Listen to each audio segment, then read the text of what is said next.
Hi ಸ್ನೇಹಿತರೆ, ನಮಸ್ಕಾರ ಎಲ್ಲರಿಗೂ.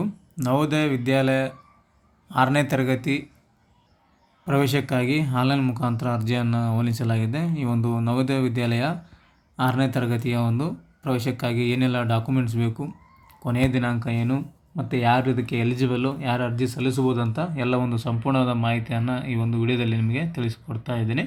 ವಿಡಿಯೋನ ಪೂರ್ತಿಯಾಗಿ ನೋಡಿ, ಅರ್ಥ ಆಗುತ್ತೆ. ಬನ್ನಿ ವಿಡಿಯೋನ ಸ್ಟಾರ್ಟ್ ಮಾಡೋಣ. ಮೊದಲಿಗೆ ಈ ಒಂದು ನವೋದಯ ವಿದ್ಯಾಲಯ ಆನ್ಲೈನ್ ಅಪ್ಲಿಕೇಶನ್ ಯಾರು ಹಾಕೋಕ್ಕೆ ಎಲಿಜಿಬಲ್ ಅಂದರೆ 5ನೇ ತರಗತಿ ವಿದ್ಯಾರ್ಥಿಗಳು ಇದಕ್ಕೆ ಅರ್ಜಿಯನ್ನು ಹಾಕೋಕ್ಕೆ ಎಲಿಜಿಬಲ್ ಅಂತ ಹೇಳ್ಬೋದು. ಪ್ರೆಸೆಂಟಾಗಿ 5ನೇ ತರಗತಿ ಓದ್ತಾ ಇರುವಂಥ ವಿದ್ಯಾರ್ಥಿಗಳು ಇದಕ್ಕೆ ನವೋದಯ ವಿದ್ಯಾಲಯಕ್ಕೆ 6ನೇ ತರಗತಿಗೆ ಪ್ರವೇಶ ಪಡೆಯೋದಕ್ಕೆ ಅರ್ಜಿಯನ್ನು ಸಲ್ಲಿಸ್ಬೋದು. 2025-26ನೇ ಸಾಲಿನ ಈ ಒಂದು ಆನ್ಲೈನ್ ಅಪ್ಲಿಕೇಶನ್ ಅಂತಲೇ ಹೇಳ್ಬೋದು. 5ನೇ ತರಗತಿ ಹುಡುಗಿ ಆಗಿರ್ಬೋದು ಅಥವಾ ಹುಡುಗ ಆಗಿರ್ಬೋದು, ಇಬ್ಬರು ಕೂಡ ಇದಕ್ಕೆ ಅರ್ಜಿಯನ್ನು ಸಲ್ಲಿಸ್ಕೋಬೋದು. ಮತ್ತು ಇದಕ್ಕೆ ಅರ್ಜಿ ಸಲ್ಲಿಸುವ ಕೊನೆಯ ದಿನಾಂಕ ಏನು ನೋಡ್ತಾ ಇದ್ದೀರಾ, ಇಂಪಾರ್ಟೆಂಟ್ ಡೇಟ್ಸಲ್ಲಿ ಲಾಸ್ಟ್ ಡೇಟು 16/9/2024 ಅಂತ ಕೊಟ್ಟಿದ್ದಾರೆ. ಅಂದರೆ ಮುಂದಿನ ತಿಂಗಳು 16ನೇ ತಾರೀಕುವರೆಗೂ ಈ ಒಂದು ಕೊನೆಯ ದಿನಾಂಕವನ್ನು ಕೊಟ್ಟಿದ್ದಾರೆ. ಒಂದು ತಿಂಗಳ ಕಾಲಾವಕಾಶ ಇದೆ. 2025-26ನೇ ಸಾಲಿನ ಈ ಒಂದು ನವೋದಯ ವಿದ್ಯಾಲಯ ಸಮಿತಿ 6ನೇ ತರಗತಿಗೆ ಪ್ರವೇಶಕ್ಕೆ ಕೊನೆಯ ದಿನಾಂಕ 16/9/2024 ಅರ್ಜಿಯನ್ನು ಸಲ್ಲಿಸ್ಕೋಬೋದು. ಮತ್ತು ಯಾವ ರೀತಿ ಅರ್ಜಿಯನ್ನು ಸಲ್ಲಿಸೋದಂತ ಈ ಹಿಂದೆ ಒಂದು ವಿಡಿಯೋ ಕೂಡ ಮಾಡಿದ್ದೆ ನಾನು. ಆ ಒಂದು ವಿಡಿಯೋ ಲಿಂಕನ್ನು ಡಿಸ್ಕ್ರಿಪ್ಷನಲ್ಲಿ ಕೂಡ ಹಾಕಿರ್ತೇನೆ. ಲಿಂಕ್ ಕ್ಲಿಕ್ ಮಾಡಿ ವಿಡಿಯೋ ನೋಡಿಕೊಂಡು ಅಪ್ಲೈಯನ್ನು ಮಾಡ್ಕೋಬೋದು ಉಚಿತವಾಗಿ. ಯಾವುದೇ ಥರ ನೀವು ಆನ್ಲೈನ್ ಸೆಂಟ್ರಿಗೆ ಹೋಗೋ ಅವಶ್ಯಕತೆ ಇಲ್ಲ. ಆ ಒಂದು ವಿಡಿಯೋ ನೋಡಿಗೇಸಿ ನೀವು ಅಪ್ಲಿಕೇಶನನ್ನು ಮೊಬೈಲ್ನಲ್ಲೇ ಹಾಕ್ಕೋಬೋದು ಉಚಿತವಾಗಿ. ಮತ್ತು ಇವಾಗ ಈ ಒಂದು ನವೋದಯ ವಿದ್ಯಾಲಯಕ್ಕೆ ಅರ್ಜಿ ಸಲ್ಲಿಸ್ಬೇಕಂದ್ರೆ ಡಾಕ್ಯುಮೆಂಟ್ಸ್ ಏನೆಲ್ಲ ಬೇಕು ಅಂತ ಒಂದೊಂದಾಗಿ ಹೇಳ್ತಾ ಹೋಗ್ತೀನಿ, ನೋಟ್ ಮಾಡ್ಕೊಳ್ಳಿ. ಈಗ ನೋಡ್ತಾ ಇದ್ದೀರಾ ಡಾಕ್ಯುಮೆಂಟ್ಸ್ ಏನೇನು ಬೇಕಂತ. ವಿದ್ಯಾರ್ಥಿಯ ಆಧಾರ್ ಕಾರ್ಡ್ ಬೇಕು, ಪೇರೆಂಟ್ಸ್ ಆಧಾರ್ ಕಾರ್ಡ್, ತಂದೆ ತಾಯಿ ಅಥವಾ ಯಾರೋ ಒಬ್ಬರದ್ದು ಆಧಾರ್ ಕಾರ್ಡ್ ಇದ್ದರೆ ನಡೆಯುತ್ತೆ.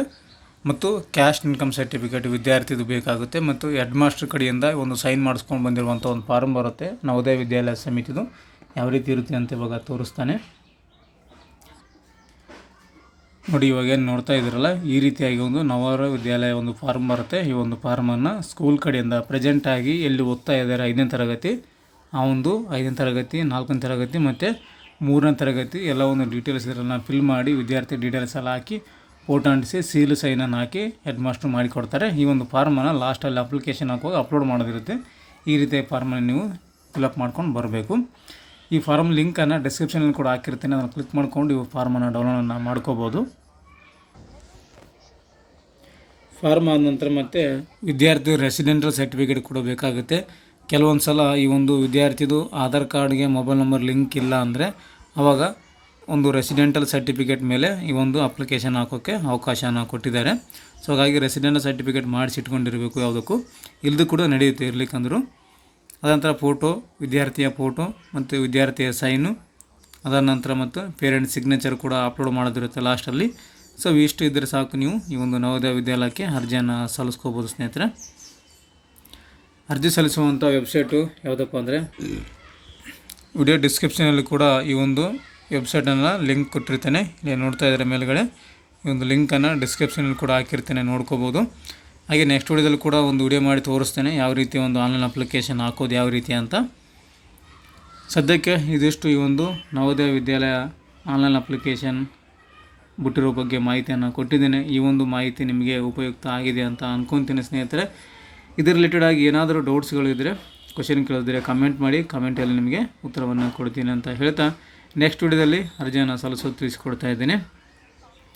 ವಿಡಿಯೋ ಇಷ್ಟ ಆದರೆ ಲೈಕ್ ಮಾಡಿ, ಏನಾದರೂ ಡೌಟ್ಸ್ಗಳಿದ್ದರೆ ಕಮೆಂಟ್ ಮಾಡಿ ಅಂತ ಹೇಳ್ತಾ ಥ್ಯಾಂಕ್ಸ್ ಫಾರ್ ದ ವಾಚಿಂಗ್.